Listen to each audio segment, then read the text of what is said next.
फिर जब प्रभु को मालूम हुआ कि फरीसियों ने सुना है कि यीशु यूहन्ना से अधिक चेले बनाता और उन्हें बपतिस्मा देता है,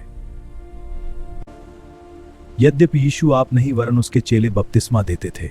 यूहन्ना 4:2। तब यहूदिया को छोड़कर फिर गलील को चला गया।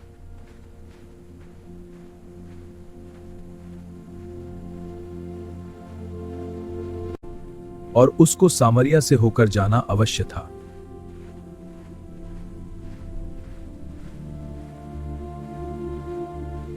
सो वह सूखार नाम सामरिया के एक नगर तक आया, जो उस भूमि के पास है जिसे याकूब ने अपने पुत्र यूसुफ को दिया था, और याकूब का कुआं भी वहीं था। सो यीशु मार्ग का थका हुआ उस कुएं पर यूं ही बैठ गया। और यह बात 6 घंटे के लगभग हुई। यहूदी होते हुए आप मुझसे पानी क्यों मांगते हैं? यदि तू परमेश्वर का दान और यह जानती कि कौन तुझसे पानी मांगता है, तो तू मांगती। कहो कि उसके चेले तो नगर में भोजन मोल लेने को गए थे।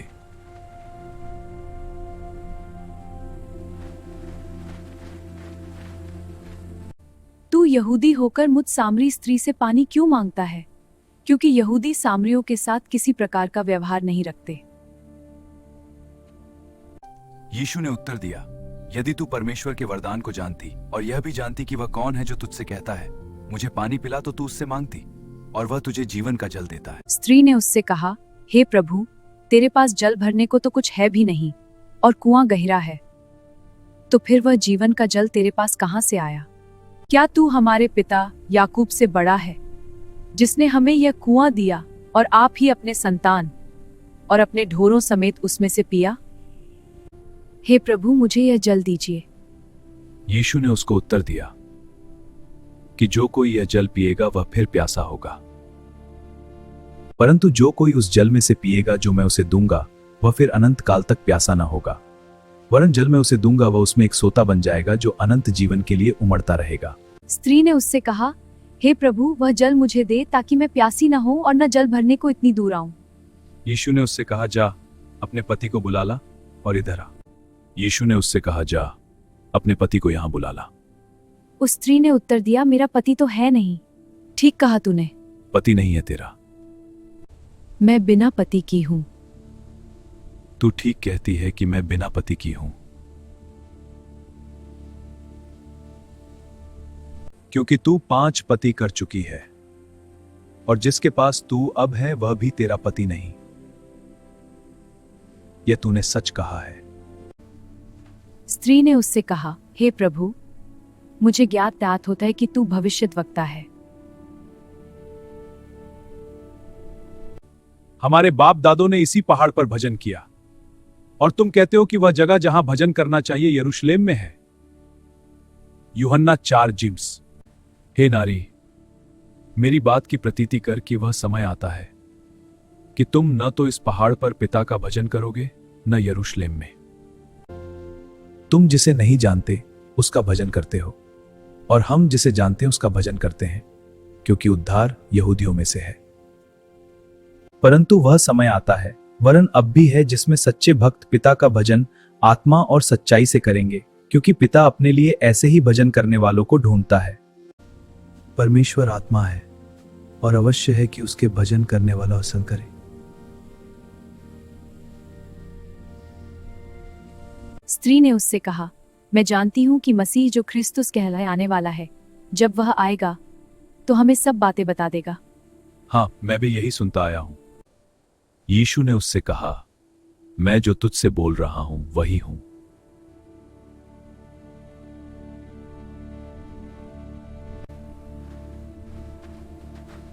अचंबा है, वह स्त्री से बातें कर रहा है, पर किसी ने न कहा तू क्या चाहता है या किस लिए उससे बातें करता है।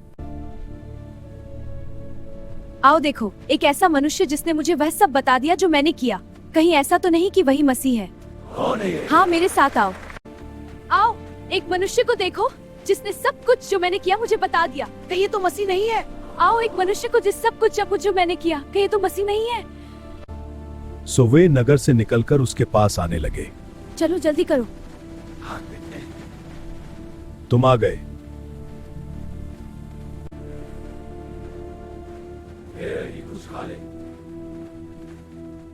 मेरा भोजन उसकी इच्छा पूरी करना है जिसने मुझे भेजा। तब चेलों ने आपस में कहा, क्या कोई उसके लिए कुछ खाने को लाया है? हां, यही हम सोच रहे हैं। लेकिन उसने तो कुछ और ही कहा था।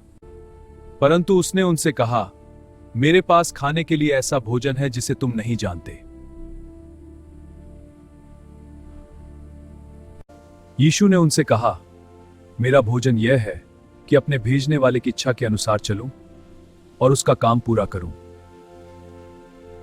क्या तुम नहीं कहते कि कटनी होने में अब भी 4 महीने पड़े हैं? देखो, मैं तुमसे कहता हूं, अपनी आंखें उठाकर खेतों पर दृष्टि डालो कि वे कटनी के लिए पक चुके हैं, और काटने वाला मजदूरी पाता और अनंत जीवन के लिए फल बटोरता है, ताकि बोने वाला और काटने वाला दोनों मिलकर आनंद करें।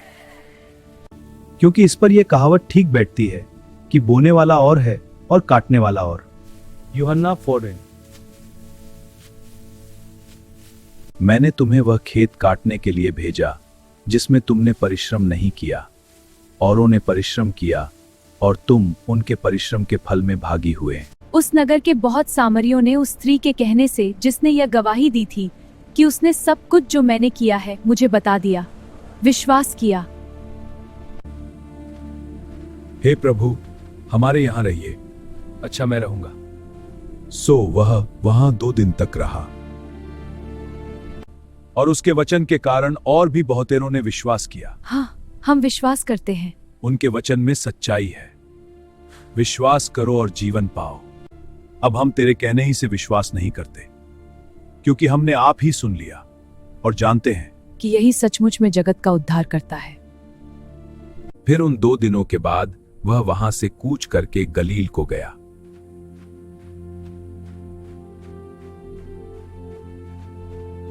क्योंकि यीशु ने आप ही साक्षी दी कि भविष्यद्वक्ता अपने देश में आदर नहीं पाता। क्योंकि यीशु ने आप ही साक्षी दी कि भविष्यद्वक्ता अपने देश में आदर नहीं पाता। प्रभु यीशु, आपका स्वागत है। शांति तुम सब पर हो। हमने यरूशलेम में आपके चमत्कार देखे हैं। धन्य हैं वे जो देखते हैं और विश्वास करते हैं। तब वह फिर गलील के काना में आया, जहां उसने पानी को दाख रस बनाया था। और राजा का एक कर्मचारी था जिसका पुत्र कफरनहूम में बीमार था। तुम जा सकते हो, तुम्हारा पुत्र जीवित है। यीशु, मेरे पुत्र को चंगा कर दीजिए, वह मरने पर है। यीशु ने उससे कहा, जब तक तुम चिन्ह और अद्भुत काम न देखोगे तब तक कदापि विश्वास न करोगे।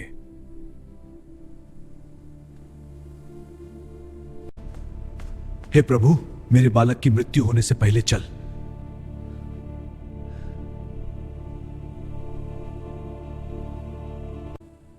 जा, तेरा पुत्र जीवित है।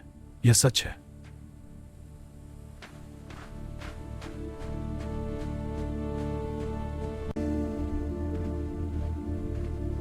तेरा लड़का जीवित है।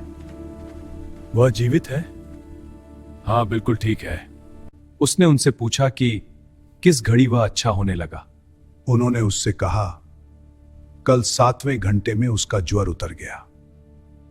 तब पिता जान गया कि यह उसी घड़ी हुआ जिस घड़ी यीशु ने उससे कहा, तेरा पुत्र जीवित है, और उसने और उसके सारे घराने ने विश्वास किया। यूहन्ना 4:3। प्रभु, मेरे बच्चे को बचा लीजिए। जा, तेरा पुत्र जीवित है। हाँ प्रभु, मैं विश्वास करता हूं। यह दूसरा आश्चर्य कर्म था जो यीशु ने यहूदिया से गलील में आकर दिखाया।